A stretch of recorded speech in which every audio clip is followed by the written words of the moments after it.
¿Qué onda? ¿Qué tal? ¿Cómo están? Buenos días, buenas tardes, buenas noches. Fer Bustos, Filosofía Pop. Y pues bueno, este va a ser un episodio especial, puesto que quiero hablar de una película noruega que en español lleva el título La peor persona del mundo. Se me estaba olvidando el título, lleva por título La peor persona del mundo.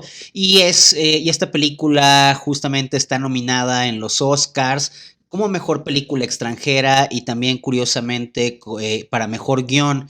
La película está dirigida por Joaquín Trier, espero pronunciar bien su nombre. Y pues bueno, quiero platicar acerca de esta película, puesto que la vi apenas el día de ayer en la noche y ha generado bastante conversación esta cinta. Así que pues bueno, sí va a haber algunos spoilers, pues que algunos serán importantes, entonces te lo digo, lo aclaro de este momento, para que si no han visto la película o si les importa muchísimo todo esto de los spoilers, pues no escuchen o no continúen escuchando esto hasta después de verla, que yo sí recomiendo que se vea la película y que justo me parece que la cinta de alguna forma hace match con lo que habíamos estado conversando en el episodio anterior de este podcast en el cual hablábamos sobre comer, rezar y amar y que yo les decía de este personaje interpretado por Julia Roberts en esa película, de cómo es un personaje que de pronto decide, digamos, como dejar todo lo que había alrededor de su vida sin una suerte de responsabilidad emocional, afectiva. No me gusta a veces como suena esto de de responsabilidad afectiva, puesto que más bien me parece que es o sea, que simplemente es responsabilidad hacia con el otro, ¿no? Y que es una responsabilidad que siempre deberíamos de estar jugando. Y pues bueno, yo hablaba un poco sobre eso. Si no han escuchado ese episodio, pues bueno, también váyanlo a escuchar. En fin, voy a comenzar diciendo un poco de qué trata esta película de la peor persona del mundo. La peor persona del mundo trata o sigue la vida de una chica que se llama Julie.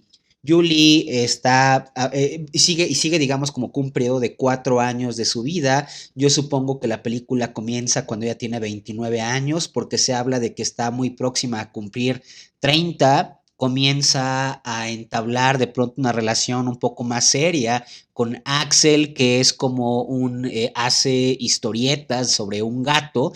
Y se está volviendo como que famoso a partir de esas historietas. Comienza a tener una relación aparentemente seria con él, se llevan una distancia aproximadamente unos 14 años por el estilo, y pues él de pronto comienza a tener como que ciertos intereses o ciertas preocupaciones, como el hecho de si tener hijos o casarse o algo así por el estilo.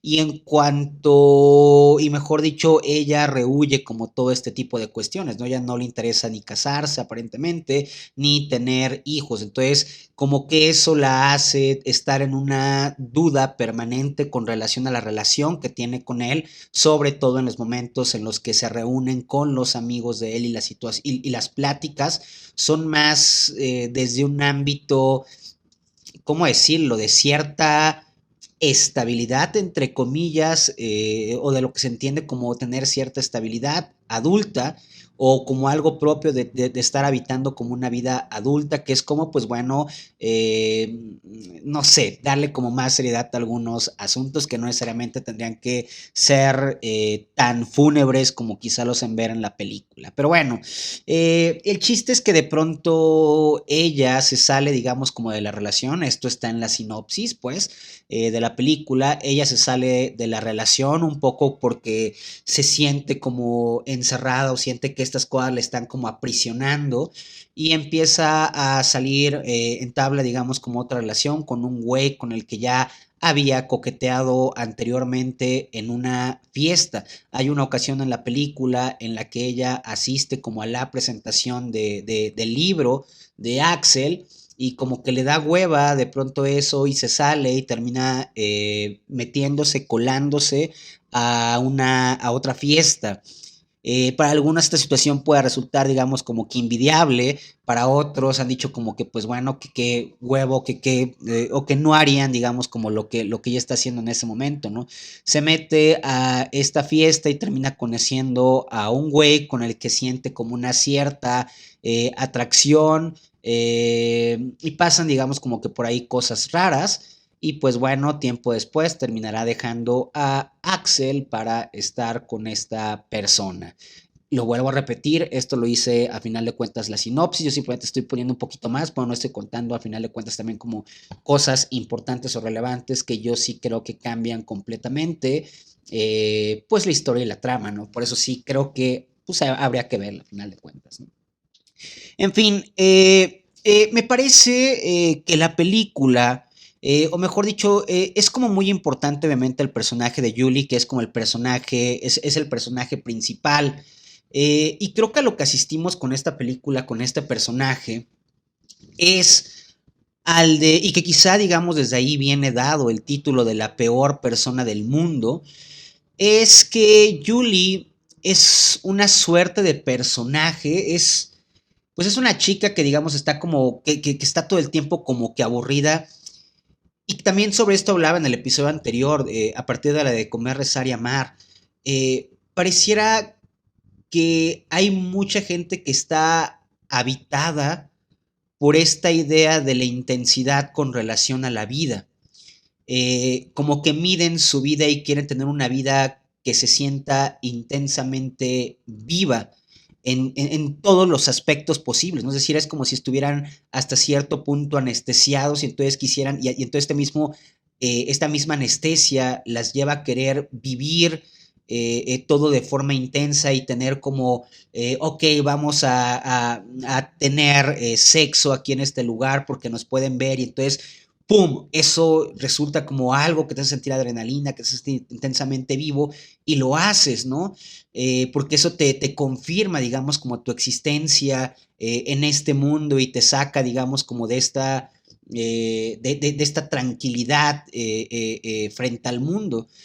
Hay muchas personas que creo que viven así su vida, ¿no? Pero que justamente yo lo decía con relación, digamos, a cómo nos vende el cine, el amor, como que el amor debe de ser intensamente vivo y que debe sentirse siempre como dinámico, como un parque de diversiones, y que yo les decía, bueno, pero ¿y qué si en realidad en la vida real una relación amorosa no se puede sostener de esta forma, ¿no? Y también bajo esto que estoy diciendo también es como lo mismo, ¿no?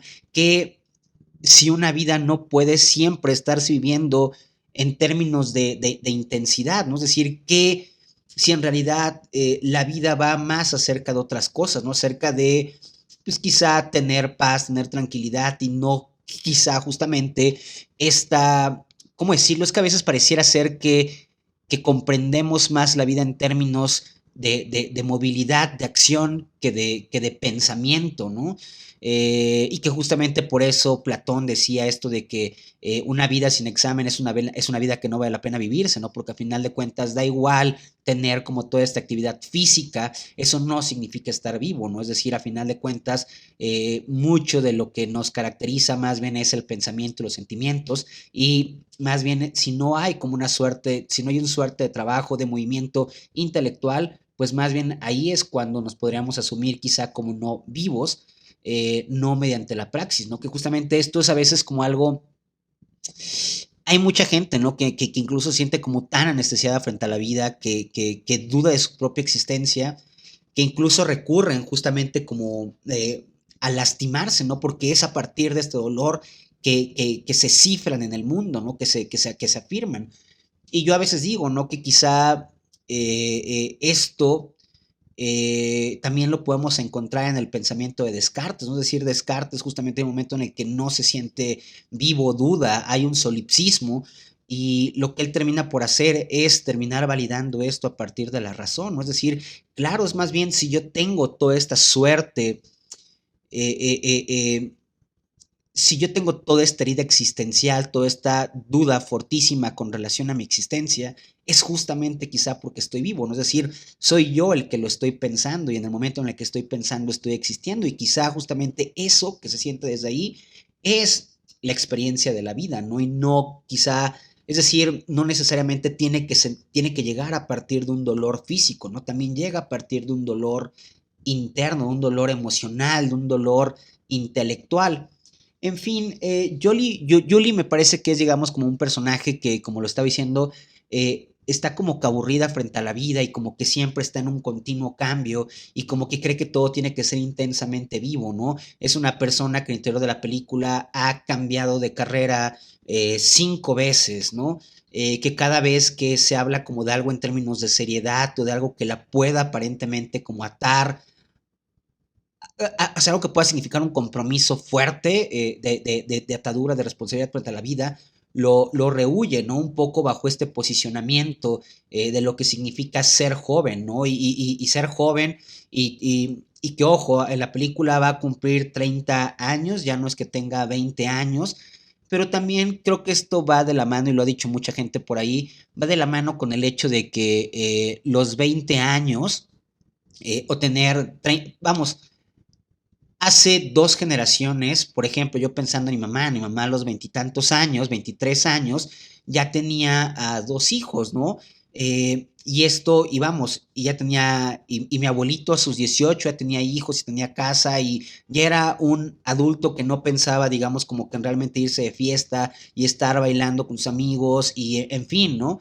En cambio, pues las generaciones actuales de pronto vemos a personas de 40 años o de 30, 40 años que siguen teniendo un chingo de vitalidad, que no están casados, que tienen todavía muchos planes a futuro, que tienen energía, ¿no? Es decir, ya no, y que quizás si los vemos pueden parecer como si fueran adultos atrapados en una suerte de adolescencia, pero creo que eso tiene que ver con el hecho de que hoy en día tener 30 años no significa que tu vida esté acabada o que tengas que tener hijos, sino que más bien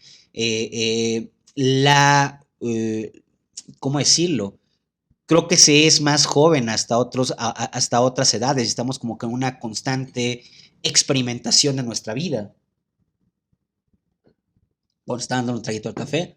En fin, creo que Julie, digamos, está atravesada justamente en eso, ¿no? Es decir, ya no tiene veintitantos años, tiene 30, pero sigue en este rush de, de, de exceso de dudas frente a la vida y de no quererse comprometer con nada y seguir como experimentando todas las cosas a su alrededor.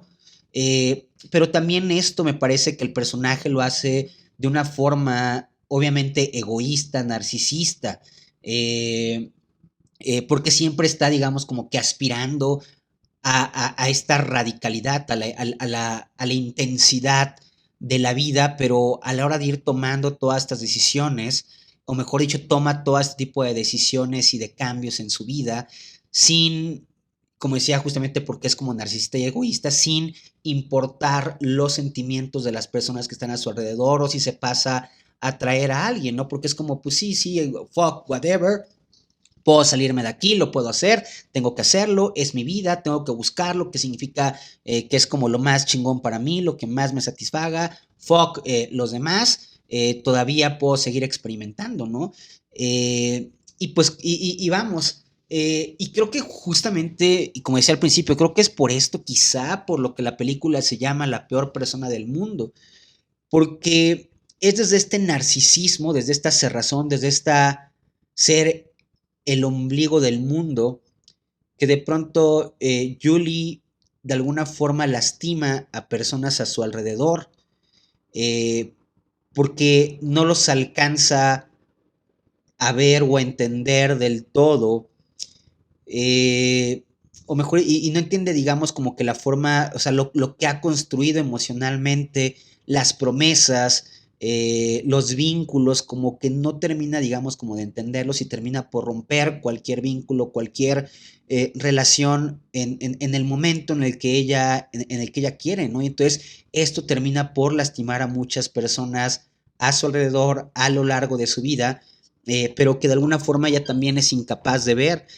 Y, y vamos, no es que sea la peor persona del mundo, que podríamos decir que es la peor persona del mundo porque lastimó a esas personas, porque podríamos decir que quizá no se daba cuenta, pero también es como volver a apelar justamente como este concepto de Hannah Arendt de la banalización del mal, eh, que a veces, que justamente la banalización del mal apela al hecho de decir que a veces el mal puede venir ejecutado, puede venir dado a partir de la indiferencia frente al otro.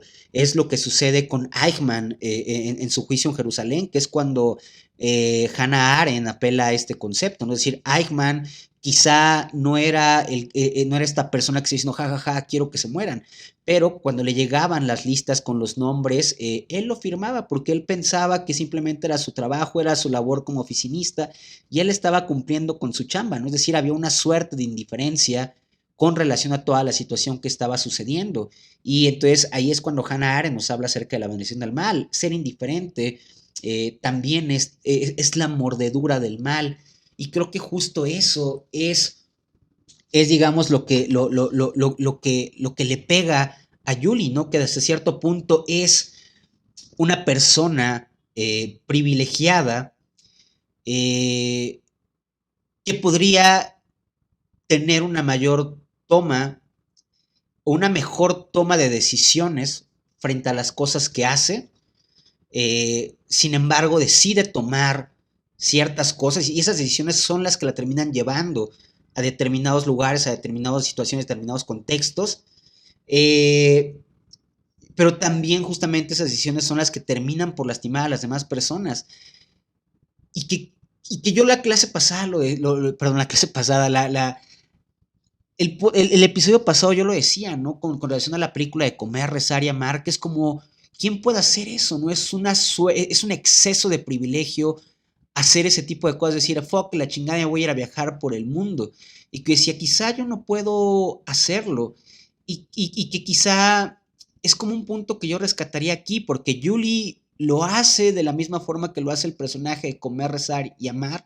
Y que, ojo, yo no creo que este tipo de acciones sean exclusivos, como, no sé, como lo hacen ver en esas películas como de las mujeres. Creo que es algo que pueden tener muchas personas, pero que lo hacen también a partir desde un cierto privilegio principalmente, ¿no? Es decir, el hecho de poder saber o sentir que puedes mandar toda la chingada y que sin embargo tienes los elementos como para poderte levantar, sostener y continuar con una vida medianamente feliz. Es decir, fuck es fuck y a la chingada el otro, si no puede levantarse, si no puede conseguir esto, si le echa a perder todo esto, si perdió su inversión, no es mi pedo, yo me puedo salir de aquí a la chingada y me voy y soy joven, tengo dinero, soy guapo, guapa, a la chingada.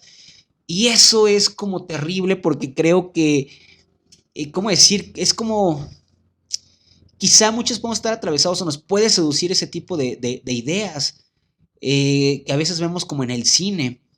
Pero es como decir, güey, esto no es una película y la gente a mi alrededor tiene sentimientos, ¿no? Y hay gente que ha confiado en mí y que si confía en mí y que si está conmigo es porque yo le he hecho pensar que podía confiar en mí. Y si alguien decide estar en una relación conmigo, quizá es porque también hasta cierto punto construyó una fantasía con la otra persona.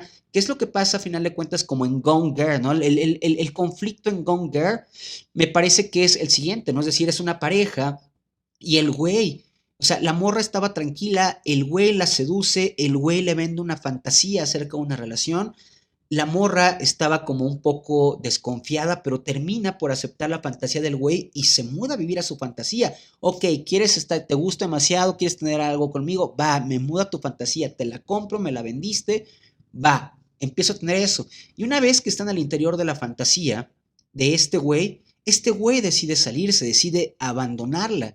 Y es ahí cuando el personaje de esta morra en Gone Girl se vuelve, se desquicia, pues, ¿no? Y comienza a hacer todo este tipo de cosas, porque es como de que, brother, me vendiste una fantasía, me hiciste una promesa, cabrón, y después terminas por abandonarla, pues qué huevos los tuyos, ¿no? Entonces, creo que también es como eso, ¿no? Es decir, y yo lo vuelvo, y lo decía en el episodio pasado, ¿no? Es decir, me cuesta mucho trabajo, por lo menos a mí en lo personal, entenderme de esa forma. Yo no me siento con la capacidad de poderle, y que quizá lo he hecho en algún momento, pero hoy en día en mi vida más adulta, a partir también de muchas otras cosas, entiendo y creo que no me gusta ser de esta forma porque lastimas a los demás.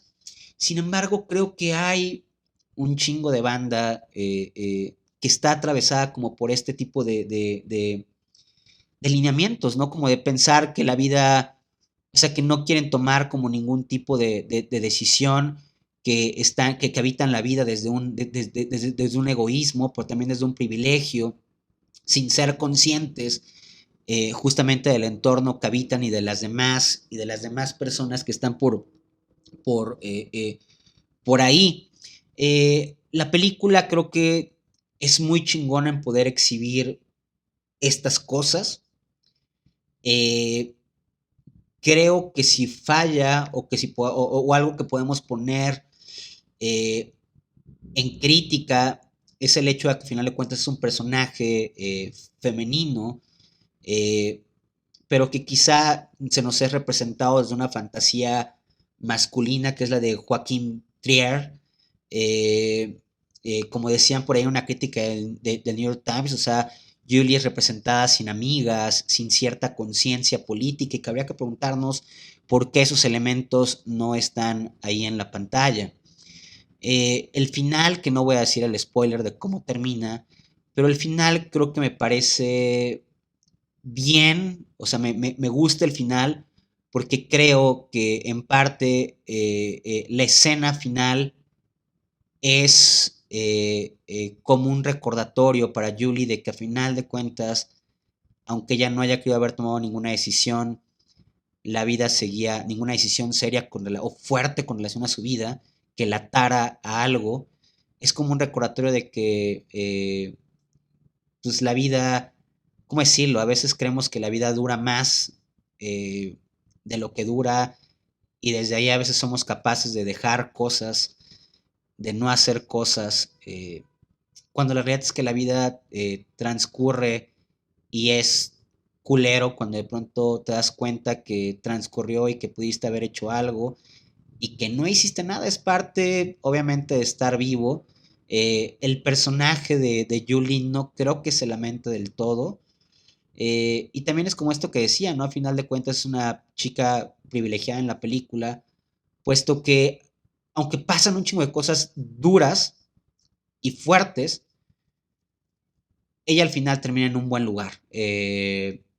Termina en un buen lugar y con y con el contexto suficiente como para seguir adelante, mientras que otras personas como su expareja Axel, no. Pero pues bueno, esto simplemente es algo que quería comentar sobre la película La peor persona del mundo, que creo que a veces todos podemos llegar a ser la persona del mundo y, y que a veces cuando eres la peor persona del mundo y estás metido en un rush o en esta serie de dudas, porque es eso, ¿no? El personaje se nos presenta desde la... Es un personaje atravesado por dudas, no por certezas. O mejor dicho, su única certeza es no atarse a algo. Y cuando estás ahí, a veces es un mundo terriblemente narcisista y egocéntrico. Es puro hedonismo, como decía en el podcast anterior. Pero cuando estás del otro lado, uff, duele un chingo cuando estás del otro lado, ¿no? Es decir, cuando la otra persona está atada y movida con centro de gravedad, es principalmente esa persona, uff, es terrible, ¿no? Y creo que es lo impactante de la película, que de alguna u otra manera o se asemeja a algunas cosas reales que muchas hemos experimentado. Pero bueno, hasta aquí llego con mi comentario acerca de esta película. Si no la han visto, véanla. También coméntenme qué les pareció. Y pues bueno, estamos in touch. Nos vemos en el próximo episodio de Filosofía Pop, que este fue un episodio especial, simplemente porque esta película se está hablando y porque el domingo va a ser la premiación de los Oscars. Saludos, buen día.